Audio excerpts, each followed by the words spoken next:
Matt Powell seems to be obsessed with yours truly, and he's urging his followers to go and look me up. This guy named Mr. Jones on YouTube, look him up.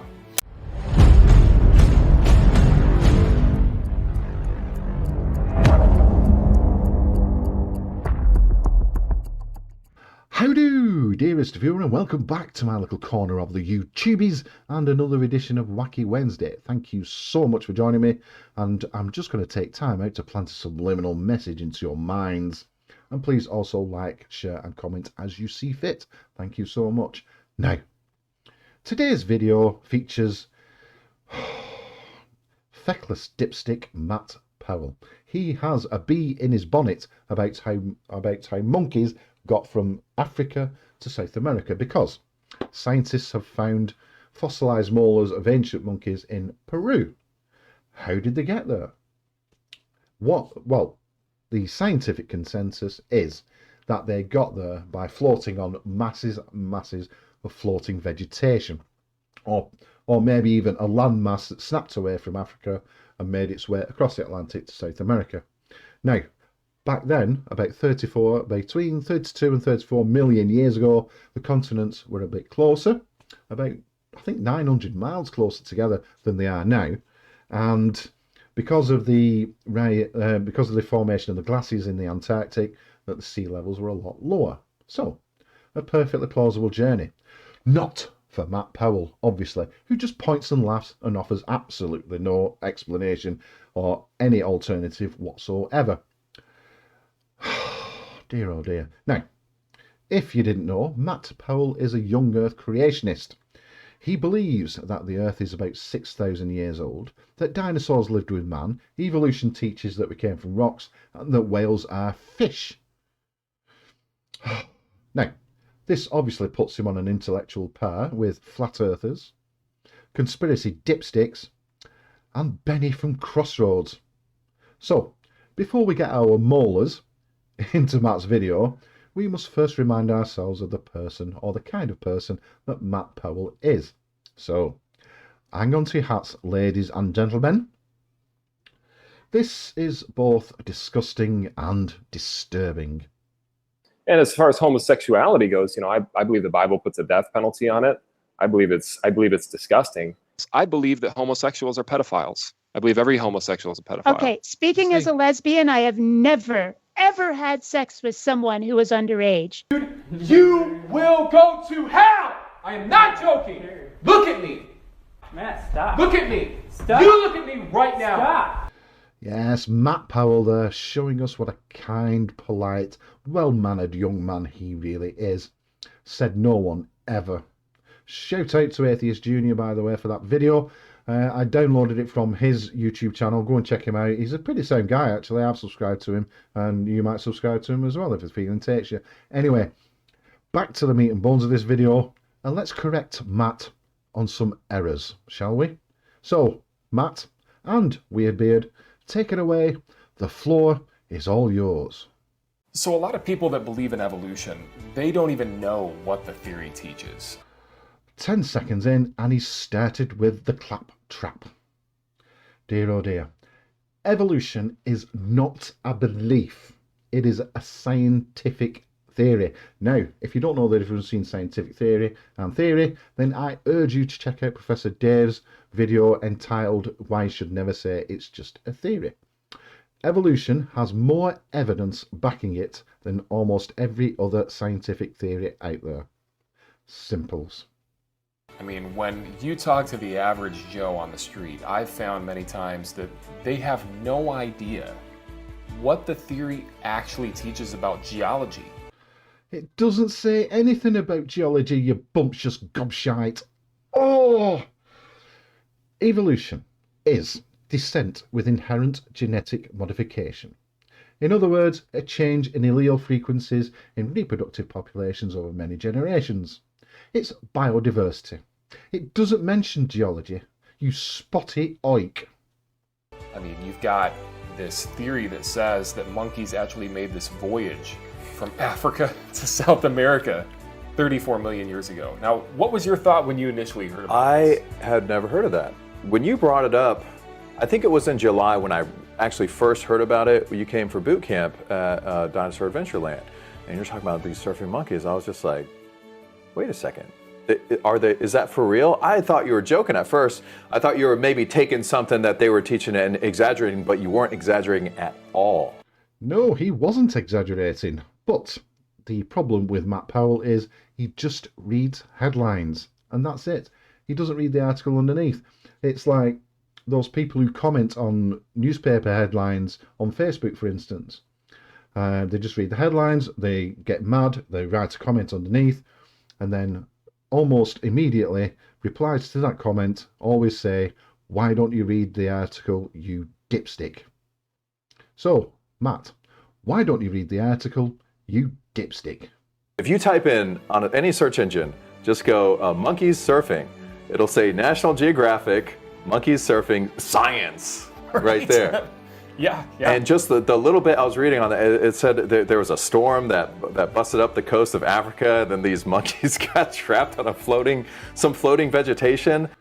So you didn't read the whole thing either, did you not? Well, understandable really, because you're a young earth creationist. If you would have got past the first paragraph and actually continued reading, you would have understood, and you would have realised that they go into a lot more detail about where they found the fossilised molars, how they relate to other ancient species of monkey, and how they got from Africa to South America. But no, you just point and laugh. What a dishonest piece of shit. And I was just like, what? It was the first result. These people are out of their minds. So, scientists are out of their minds, are they? You know, I said in a previous video that you are a science-denying half-wit. And guess what? I was correct. People always ask me, how do you get somebody to doubt evolution? And I tell them 3-word Google search, when monkeys surfed, or surfing monkeys. Any of those two will get people to doubt evolution if they're a rational person. Yeah, I consider myself quite a rational human being. So, on this one, I'm going to go with a scientist, rather than some backward simpleton with absolutely no qualifications whatsoever in evolution or geology. The ultimate form of stupidity is believing an invisible sky wizard built everything in 6 days? the idea that these monkeys actually made a journey across there. Oh, my bad. And when I pointed this out to the atheist community, one guy actually researched it. All of them said, no, we don't believe that. We don't believe that. That's crazy. That's not what evolution teaches, you know? Mm-hmm. Wrong. I never said that's not what evolution teaches. The only time I have ever said that is when I've done videos about you claiming that evolution teaches that dinosaurs gassed themselves into extinction. And that's when I've only mentioned it. Now, I am not a member of the atheist community either. I don't consider myself a part of the atheist community. I consider myself part of one community, and that is the human community. Okay? I'm glad I've cleared that up. But one of them actually researched it, right? This guy named Mr. Jones on YouTube. Look him up. I do live rent-free inside your head, don't I, Powell?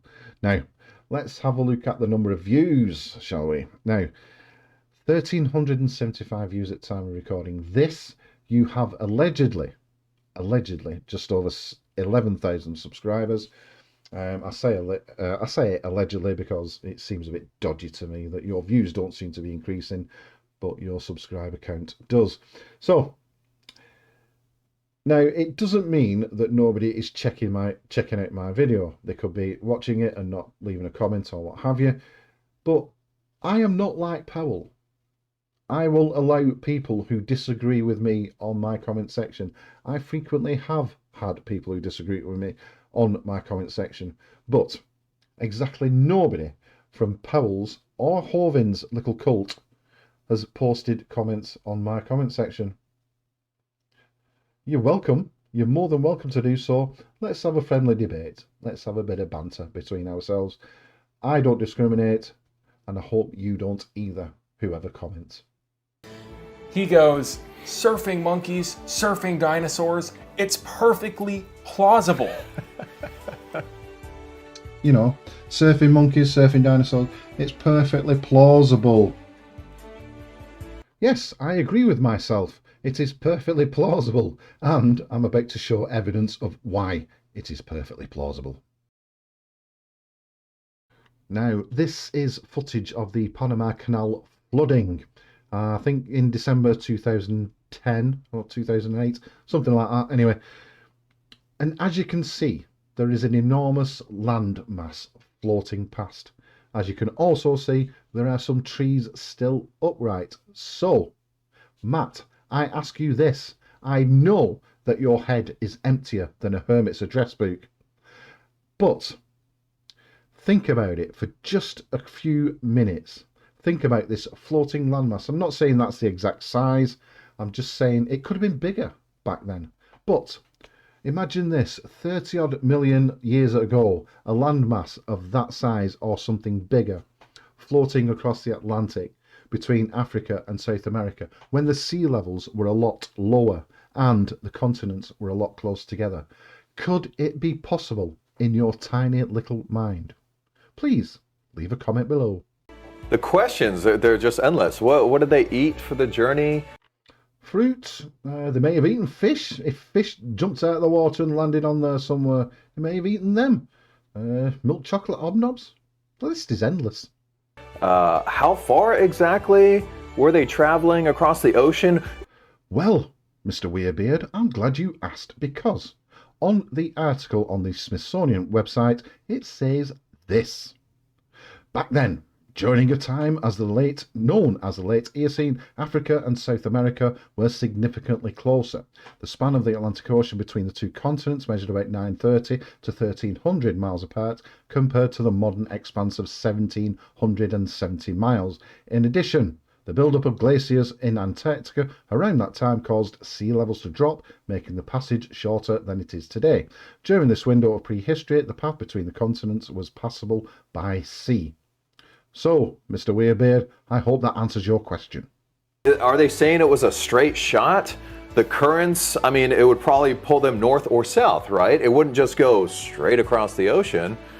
Obviously not, judging by today's currents, but back then the currents would have been different, obviously. Is it sinking in yet? Right. I mean, where? That's debunking it just using basic logic. The currents would have been the main issue. You wouldn't know basic logic if it grew 7 legs, painted itself purple, and bit your leg off. What did they eat? What did they drink? Did they adapt very quickly to be saltwater monkeys for a minute? I mean, I just don't like. They surfed on salt water, not in it. When you're faced with that, just okay. Let's just have some basic questions here. How did they survive? What did they eat? Why do you think that they surfed over there? I mean, they just hitched a ride on a floating log mat. So when you saw the headline surfing monkeys, you just naturally assumed that they meant one of these. How dense do you have to be to believe that load of crap? That's not what the theory is suggesting at all, you unimaginable dipstick. And that, dear viewer, is the end of the video. Thank you so much for joining me. That is Matt Powell and Mr. Weirdbeard completely destroyed. Now, don't forget to join me on the next one, which will be this coming Sunday, 8 PM, The Sunday Stupid. Ta-ra for a bit.